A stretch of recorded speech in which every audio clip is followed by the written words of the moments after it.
आप सभी को मेरा नमस्कार। बच्चों, आज हम लोग कक्षा 10 का जो अलंकार वाला भाग है उसका अध्ययन करेंगे। तो आइए अलंकार के बारे में चर्चा किया जाए। यहाँ लिखा है, काव्य की शोभा बढ़ाने वाले उपकरणों को अलंकार कहते हैं। इसके प्रयोग से शब्द और अर्थ में चमत्कार उत्पन्न होता है। अतः अलंकार को काव्य का आवश्यक अंग माना गया है। इसीलिए आचार्यों ने अलंकार को क्या कहा है? अलंकरोति इति अलंकारः। ठीक है ना? तो जो यानी कि जो काव्य की शोभा बढ़ाने वाले तत्व होते हैं, एक लाइन में इसका परिभाषा समझिए। काव्य की शोभा बढ़ाने वाले शब्दों को या काव्य की शोभा बढ़ाने वाले तत्वों को अलंकार कहा जाता है। ठीक है? अलंकार का मतलब होता है किसी चीज को अलंकृत करना, सुशोभित करना। तो शब्द के माध्यम से कविता को सुशोभित किया जाता है। इसलिए कविता में कविता में अलंकार का बहुत बड़ा भूमिका होता है। ठीक है ना? अब अलंकार के जो भेद हैं वह कितने प्रकार के होते हैं? अलंकार के दो भेद होते हैं, शब्दालंकार और अर्थालंकार। लेकिन आपकी जानकारी के लिए मैं बता दूं, एक अलंकार और होता है जिसको उभयालंकार कहते हैं। ठीक है? तो इस अलंकार से काव्य में चमत्कार उत्पन्न होता है, उसके अर्थ में, उसके शब्द में, यानी एक तरह से उसकी शोभा बढ़ती है। इसलिए इसको अलग अलग कैटेगरी में बांटा गया है। माने शब्दालंकार का मतलब ये हुआ कि जहाँ शब्द के द्वारा यानी कविता में शब्द के द्वारा चमत्कार उत्पन्न होता है, या यूं कहिए कि शब्द के द्वारा उसमें उसकी शोभा बढ़ती है, उसको शब्दालंकार कहते हैं। और जहाँ काव्य में अर्थ के द्वारा उसकी शोभा बढ़ती है तो उसको क्या कहते हैं? अर्थालंकार कहते हैं। नीचे देख लीजिए, यहाँ लिखा है, जब केवल शब्दों में चमत्कार पाया जाता है उसे शब्दालंकार, और जब अर्थ में चमत्कार होता है तो वहाँ अर्थालंकार कहलाता है। ठीक है ना? यहाँ लिखा है कि नीचे कुछ प्रमुख अलंकारों का वर्णन किया जा रहा है। उपमा, रूपक, उत्प्रेक्षा अलंकार ही पाठ्यक्रम में निर्धारित है। तो यहाँ मैं स्पेशल कक्षा 10 के लिए वीडियो बना रहा हूँ, इसलिए मैं इन 3 अलंकारों पर ही चर्चा करूंगा। कौन कौन? उपमा, रूपक और उत्प्रेक्षा। क्योंकि आपकी परीक्षा में यही आएगा, चाहे क्वार्टरली एग्जाम हो, हाफ ईयरली हो, प्री बोर्ड हो या बोर्ड हो, हर एक एग्जाम में आपको यही आएगा। क्लियर हो गया? तो इसलिए मैं केवल इन्हीं पर फोकस कर रहा हूं। आइए आगे बढ़ा जाए। आगे है कि उपमा देखिए, उपमा अलंकार की परिभाषा क्या दिया है कि जहां दो भिन्न पदार्थों अथवा व्यक्तियों के में समान गुण के कारण सादृश्य या साधर्म स्थापना की जाती है, वहां उपमा अलंकार होता है। क्या कह रहा है? जहां दो भिन्न पदार्थों अथवा व्यक्तियों में समान गुण आदि के कारण सादृश्य या साधर्म की स्थापना की जाती है, वहां उपमा अलंकार होता है। अब ये परिभाषा शायद आपको कठिन लग रहा हो। अब मैं आपको एक साधारण और बहुत ही सुलभ परिभाषा बता रहा हूं। जहां उपमेय का उपमान से तुलना किया जाता है या समानता प्रकट किया जाता है। मैं क्या बोल रहा हूं? जहां उपमेय का उपमान से समानता प्रकट किया जाता हो या तुलना किया जाता हो, उसको क्या कहते हैं? उपमा अलंकार कहते हैं। ये आपका परिभाषा बिल्कुल व्यवहारिक है और ये बोधगम्य है, आप इसको याद कर सकते हैं। अब उपमा के जो अंग होते हैं, कितने अंग होते हैं? 4 अंग होते हैं। वो 4 अंग कौन कौन है? पहला है उपमेय या प्रस्तुत। अब देखिए, अर्थालंकार में कुछ ऐसे शब्द होते हैं जिसको हमेशा ध्यान में रखना होता है और वो आपकी परिभाषा के लिए बहुत महत्वपूर्ण होते हैं। उपमेय या प्रस्तुत वस्तु, यानी जो प्रस्तुत वस्तु है, जो यहाँ प्रस्तुत है, उसको हम क्या कहते हैं? उपमेय कहते हैं। और उपमान कहते हैं जो अप्रस्तुत हो, माने जो यहाँ प्रस्तुत न हो। अब आइए देखिए, इसको थोड़ा समझ लेते हैं कैसे। वह वस्तु अथवा व्यक्ति जिसकी किसी दूसरी वस्तु अथवा व्यक्ति से तुलना की जाती है, दूसरे शब्दों में वर्णन के विषय में को उपमेय कहते हैं। क्लियर हो गया? माने वह वस्तु या व्यक्ति जिसकी किसी दूसरे वस्तु या व्यक्ति से तुलना की जाती है, उसको क्या कहते हैं? उपमेय कहते हैं। उपमान किसे कहते हैं? कि जिस वस्तु अथवा व्यक्ति से उपमेय की समानता की जाती है उसे उपमान कहते हैं। माने जिस वस्तु से या जिस व्यक्ति से जिसकी समानता दिखाई जाती हो या तुलना किया जाता हो, ठीक है, समानता प्रकट जो किया जाता है कि फला चीज से फला, माने फला के जैसा फला, ठीक है ना, तो उसको जो है कि उपमान कहते हैं। शायद आपके समझ में अगर ना आ रहा हो तो मैं और क्लियर करना चाहता हूँ। जैसे एक उदाहरण मैं बता रहा हूँ कि सीता का मुख चांद जैसा है, चांद जैसा है। बात समझिएगा। तो सीता का मुख ये हो गया आपका प्रस्तुत वस्तु, क्योंकि सीता प्रत्यक्ष रूप में है, प्रकट रूप में है, तो ये हो गया प्रस्तुत वस्तु, या इसको हम उपमेय कहते हैं। क्लियर हुआ? अच्छा, अब उपमान किसे कहते हैं? चांद माने चंद्रमा, माने सीता के मुख की समानता किससे किया गया है? चांद से किया गया, चंद्रमा से किया गया है। तो वो चंद्रमा अप्रस्तुत है, यानी कि वो हमारे पास है नहीं, वो अप्रस्तुत है, वो कहीं और है, वो हमारे पास उपलब्ध नहीं है। तो उसको हम क्या बोलते हैं? उपमान बोलते हैं। माने जो पास में है, यानी जिससे किसी चीज का मतलब जिससे किसी चीज का तुलना किया जाता है। तो यहाँ दो चीज है, यानी एक वस्तु है जिससे तुलना किया जाता है, एक ये वस्तु है जिसकी तुलना की जाती है, ठीक है ना। तो जिसकी तुलना की जाती है, जैसे बच्चे का मुख गुलाब जैसा है, ठीक है ना, तो बच्चे का मुख ये प्रस्तुत है, इसको हम क्या कहते हैं? उपमेय कहते हैं। और गुलाब अप्रस्तुत है, उसको हम क्या कहते हैं? उपमान कहते हैं। आशा आपको समझ में आ गया होगा। जैसे चाक दूध जैसा सफेद है, चाक, तो चाक क्या है? प्रस्तुत वस्तु है। दूध जैसा यानी अप्रस्तुत वस्तु है। तो जो प्रस्तुत है वह उपमेय है, जो अप्रस्तुत है वह उपमान है। मुझे पूरा विश्वास आपको समझ में आ गया होगा। क्लियर? आगे बढ़ते हैं। जो तीसरा है साधारण धर्म। साधारण धर्म क्या होता है? वह गुण जिसके कारण उपमेय तथा उपमान में साम्य दिखाया जाए, उसको साधारण धर्म कहते हैं।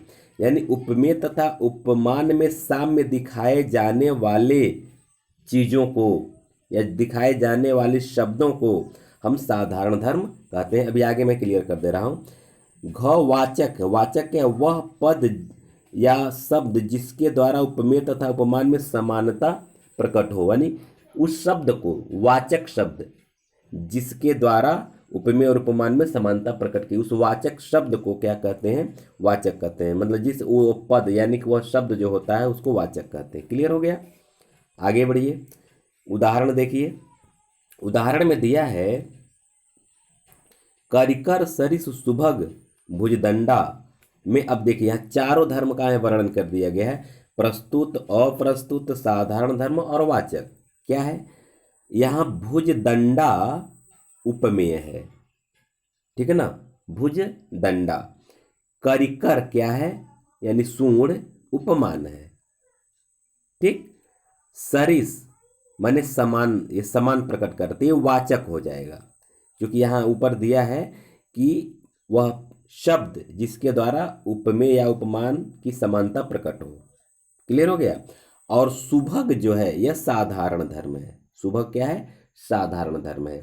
यानी इसमें जो है कि ये सभी, ये चारों, ये जो इसके अंग हैं उपमा के वो मिल जा रहे हैं, इसलिए इसको पूर्णोपमा भी कहते हैं। माने पूर्णोपमा ने उपमा अलंकार का जो भेद होता है उसमें एक पूर्णोपमा होता है, तो यह पूर्णोपमा है। तो जब मैं अलंकार पूरा विस्तार से पढ़ाऊंगा तो आपको सभी भेदों बारे में पढ़ाऊंगा। अभी यहाँ मैं आपका समय ज़्यादा वेस्ट नहीं करना चाहता हूँ। यहाँ आपके जो विशेष करके बोर्ड परीक्षा का जो फोकस है उस पर मैं ध्यान देना चाहता हूँ कि आपको बोर्ड परीक्षा में अगर इन तीनों अलंकारों में से अगर आ जाए तो आपको कोई कंफ्यूजन ना हो। क्लियर होगा? आगे देखिए, जो अगला है आगे यहाँ एक उदाहरण और दिया है। पीपर पात सरिस मनडोला में पूर्णोपमा है। यहाँ यदि उपमा का कोई अंग नहीं होता है, कह रहे हैं यहाँ उपमा का कोई अंग नहीं होता है तो वहाँ लुप्तोपमा, लुप्तोपमा यानी वहाँ लुप्त उपमा होती है। और यहाँ पूर्ण उपमा है, क्योंकि इसके चारों अंग दिखाई देते हैं इसलिए यहाँ पूर्ण उपमा है। तो जब मैं विस्तार से पढ़ाऊंगा तो बता दूंगा। तो यहाँ दो उदाहरण दिया हुआ है, आप इस उदाहरण को आप नोट कर लीजिए परीक्षा में, क्योंकि परीक्षा में इतना ही आता है कि निम्न में से किसी एक अलंकार की परिभाषा उदाहरण सहित लिखो, बस। तो परिभाषा आपका हो जाएगा, जहाँ उपमेय का उपमान से तुलना या समानता प्रकट किया जाए वहाँ उपमा अलंकार होता है। और उदाहरण में आप इसको लिख सकते हैं, पीपर पात सरिसमन डोला। क्लियर हो गया? या फिर इस उदाहरण को आप लिख सकते हैं कि करिकर सरिस सुभग भुजदंडा। ये आप इस दोनों में से कोई एक उदाहरण लिख सकते हैं और 2 नंबर आपका फिक्स है, वो मिलना ही मिलना है, ये गारंटी है। क्लियर हो गया? चलिए अब हम लोग चलते हैं रूपक अलंकार के बारे में पढ़ते हैं। रूपक अलंकार क्या है? जहां उपमेय में उपमान का भेद रहित आरोप हो। अब आप उपमेय और उपमान समझ गए। उपमेय प्रस्तुत वस्तु है, उपमान अप्रस्तुत वस्तु है। क्लियर हो गया? तो भेद रहित आरोप हो माने उसमें कोई भेद न किया गया हो, उस वस्तु को सीधे वह वस्तु मान लिया गया हो, माने उपमेय को उपमान ही मान लिया गया हो, ऐसे समझिए, तो वह रूपक अलंकार होता है। और रूपक अलंकार में क्या होता है? उपमेय और उपमान का कोई भेद नहीं रहता है, जैसा अभी मैं बताया हूँ, यहाँ जो नीचे लिखा हुआ है, उपमेय में उपमान का कोई भेद नहीं रहता है। कहने का तात्पर्य है कि उपमेय को उपमान मान लिया जाए वही रूपक है। अब बहुत सूक्ष्म अंतर है उपमा और रूपक में। उपमा में देखिए, जैसे मैं उदाहरण बता रहा हूँ कि सीता का मुख चांद जैसा है, तो जैसा शब्द आ गया, जैसा, वो जैसा शब्द समानता प्रकट कर रहा है, तो क्या हो जाएगा? आपका उपमा हो जाएगा। उपमा में बेटा ध्यान दीजिएगा कि कुछ ऐसे शब्द होते हैं जो ये प्रकट करते कि उपमा है, जैसे जैसा, सरिस, सम, समान, समानता, वैसा, ऐसा कुछ शब्द होता है। मतलब जैसे समानता प्रकट करने वाले शब्द होते हैं, जैसे फला के जैसा, फला के समान, फला के सरिस, सरिस में समानता का ही उसका मतलब है, सम। ये ऐसे कुछ शब्द होते हैं जो ये बताते हैं कि ये उपमा है। क्लियर हो गया? और रूपक में क्या होता है? वही शब्द हट जाता है, बात समझिएगा। रूपक में सम, समान, सरिस, जैसा, ये शब्द जो होते हैं ये क्या होते हैं? हट जाते हैं, तो वहां रूपक हो जाता है। जैसे मैं एक एग्जांपल बता रहा हूं कि सीता का मुख चांद जैसा है, तो जैसा शब्द अगर है तो वहां आपका उपमा हो जाएगा। और सीता का मुख चांद है, मैं क्या बोल रहा हूं? सीता का मुख चांद है, तो यहां जैसा शब्द हट गया, यानी सीता के मुख को चांद बता दिया गया, यानी उपमेय को उपमान बता दिया गया, माने भेद रहित आरोप कर दिया गया। तो इसलिए यहां क्या हो गया? रूपक हो गया।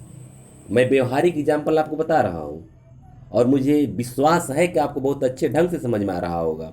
अगर आप लोग अब तक रूपक नहीं पढ़े होंगे किसी कारणवश, तो भी आपको अभी कंठस्थ हो जाएगा। अभी मैं इसके पहले उदाहरण उदाहरण बताया कि चाक दूध जैसा है, तो जैसा शब्द प्रकट कर रहा है कि वो उपमा है, लेकिन चाक दूध है। क्लियर हो गया? चाक दूध है, जैसा शब्द हट गया, तो चाक क्या है? आपका उपमेय है, और दूध क्या है? उपमान है। तो भेद रहित अंतर हो गया, जैसा शब्द हट गया तो भेद रहित आरोप हो गया वो। तो यहाँ क्या हो गया? आपका रूपक हो गया। अभी मैं बताया कि बालक का मुख गुलाब जैसा है, जैसा शब्द हटा दीजिए तो बालक का मुख गुलाब है, तो गुलाब और बालक का मुख दोनों में भेद रहित आरोप हो गया, इसमें उपमेय और उपमान में कोई भेद नहीं रह गया, तो इसलिए यहां उपमा अलंकार हो जाएगा। क्लियर हो गया। तो आप जब भी कोई अगर पंक्ति देखें तो ये ढूंढें उसमें सम, समान, सरिस, जैसा, ऐसा कुछ शब्द है कि नहीं। अगर नहीं है तो रूपक है, अगर है तो उपमा है। आशा है कि पूरा आपको समझ में आ गया होगा, बहुत अच्छे ढंग से समझ में आ गया होगा। अब देखिए रूपक उदाहरण क्या दिया है, चरण कमल बंदो हरि राई। यहाँ क्या है, चरण कमल, चरणवत कमल, यानी कि जो है चरण को ही कमल मान लिया गया है। इस उदाहरण में चरण क्या है, प्रस्तुत वस्तु है, यानी कि ये क्या है, उपमेय है, और कमल क्या है, अप्रस्तुत है, यानी ये उपमान है। तो उपमेय को उपमान मान लिया गया है कि चरण कमल बंदो हरि राई, कि मैं हरि की चरणवत कमल की वंदना करता हूं। अब देखिए चरण जैसा कमल नहीं, चरण कमल की वंदना करता हूं। अगर ये होता कि मैं चरण जैसे कमल जैसे चरण की वंदना करता हूं तो ये जो है कि यहाँ आपका हो जाता उपमा, लेकिन चरण कमल की वंदना करता हूं तो ये क्या हो जाएगा, आपका रूपक हो जाएगा। क्लियर हो गया।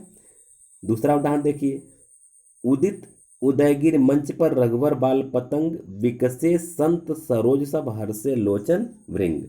तो देखिए रघुवर बाल पतंग, रघुवर को बाल पतंग बता दिएगा। बाल पतंग माने उदित होता हुआ सूर्य, पतंग माने सूर्य का एक पर्यायवाची है। तो बाल माने माने बाल्यावस्था का सूर्य, माने उगता हुआ सूर्य, माने रघुवर को, श्री राम को उगते हुए सूर्य का जिसे भेदरहित आरोप कर दिया गया है। माने उगते हुए सूर्य जैसा नहीं, यानी रघुबर जो है कि उगते हुए सूर्य ही हैं और उदयगिरी मंच पर उदय हो रहे हैं। बात समझ में आ रहा है ना। तो इस तरह से यहाँ जो है रूपक अलंकार हो जाएगा। तो आप इसका जो है कि परिभाषा ऐसे भी याद कर सकते हैं कि जहाँ उपमेय और उपमान में कोई भेद न प्रकट किया जाए, यानी उपमेय को उपमान मान लिया जाए या भेद रहित आरोप कर दिया जाए, वहाँ रूपक अलंकार होता है। जैसे भी चाहे परिभाषा अपने हिसाब से गढ़ सकते हैं, कोई जरूर नहीं कि आप इसको रट ही लें, आप व्यवहारिक परिभाषा भी गढ़ सकते हैं और वो गलत नहीं होगा। ठीक है ना। जहाँ उपमेय में उपमान का भेद रहित आरोप हो वहाँ रूपक अलंकार होता है, या जहाँ उपमेय को उपमान मान लिया जाता है, यह भी परिभाषा एक हो जाएगा। तो इस तरह से आप कोई परिभाषा याद कर सकते हैं। और दो आपका उदाहरण है, चरण कमल बंदो हरि राई और उदित उदयगिरी मंच पर रघुबर बाल पतंग। अगर आप एक ही लाइन लिख देते हैं तो इसी में आपका उपमा रूपक है। तो इन दोनों को में से कोई एक परिभाषा आप याद कर सकते हैं। क्लियर हो गया। आइए हम चलते हैं उत्प्रेक्षा की तरफ। उत्प्रेक्षा अलंकार बहुत आसान है इसको याद करना, मैं आपको बता देना चाहता हूं। देखिए जहां उपमेय में उपमान की संभावना प्रकट की जाए, संभावना, संभावना शब्द वहां होता है, और वो शब्द क्या है संभावना वाला, देखिए जनु, जानो, मानो आदि, इसके मतलब कुछ भेद होते हैं, इसके कुछ शब्द होते हैं कि जनु, जानो, मनु, मानो, जानहु, मानहु, ऐसा शब्द अवश्य होता है। तो अगर आप पंक्ति को ढूंढिए, अब पंक्ति को ढूंढने में जनु, जानो, मनु, मानो, मानहु, जानहु ऐसे अगर शब्द होते हैं तो वहां उत्प्रेक्षा अलंकार होता है, माने जहां उपमेय में उपमान की संभावना प्रकट किया जाए। अब जैसे देखिए मैं एक ही उदाहरण से आपको ये बता देना चाहता हूं। सीता का मुख क्या है, चांद जैसा है, ये क्या हो गया, आपका उपमा हो गया। सीता का मुख चांद है, क्या हो गया, रूपक हो गया। मानो सीता का मुख चांद है, मानो सीता का मुख चांद है, तो मानो शब्द हो गया, यानी संभावना प्रकट कर दिया गया कि संभवतः सीता का मुख चांद है, यानी चांद जैसा है, चांद के समान है। ठीक है। तो इस तरह से जब मनु, मानो, जनु, जानो ऐसे शब्द जब आ जाते हैं तो वहां उत्प्रेक्षा हो जाता है। क्लियर हो गया कि नहीं हो गया। क्लियर हो गया होगा आशा है। यहाँ उदाहरण दिया है, सोहत ओढ़े पीतपट श्याम सलोने गात, मनो नीलमणि शैल पर आतप पर्यो प्रभात। अब यहाँ देखिए ये मनो शब्द ही यहाँ उत्प्रेक्षा कर दे रहा है। मनो मनो मनो माने मानो, ठीक है।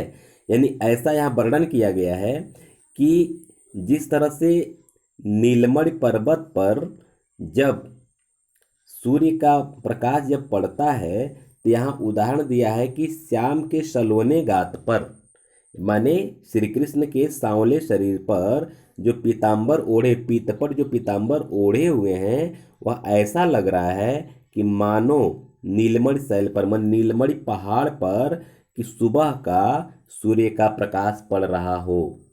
तो सूर्य का प्रकाश जब पड़ता है तो आप थोड़ा सा गौर से अगर आप देखें तो नीला पहाड़ है, सूर्य का प्रकाश है, तो एक तरफ ये हल्का हल्का जिसे पीलापन दिखता है, दूसरे तरफ नीले रंग का वो दिखाई देता। तो नीला रंग श्री कृष्ण का शरीर के जैसा लग रहा है और पीला रंग जो है वह जिस पीतांबर जो अपने ऊपर ओढ़े हुए हैं तो ऐसा लग रहा है, इसलिए यहाँ उदाहरण दिया है। तो आप यहाँ नीचे का एक पंक्ति ही जो है कि आप लिख सकते हैं, उदाहरण में गलत नहीं होगा। मनो नीलमणि शैल पर आतप पर्यो प्रभात, दोनों लाइन याद करना बढ़िया है, लेकिन मनो वाला शब्द ही जो है कि यहाँ ये बता रहा है कि यहाँ उत्प्रेक्षा है, ठीक है ना। तो एक लाइन भी आप चीज़ को चाहें तो याद कर सकते हैं। क्लियर हो गया। तो यहाँ संभावना प्रकट किया गया है मानो नीलमणि शैल पर, ठीक है, इसलिए जो है कि यहाँ उपमा हुआ। और जो है कुछ उदाहरण है यहाँ देख लीजिए, नीचे दिया है।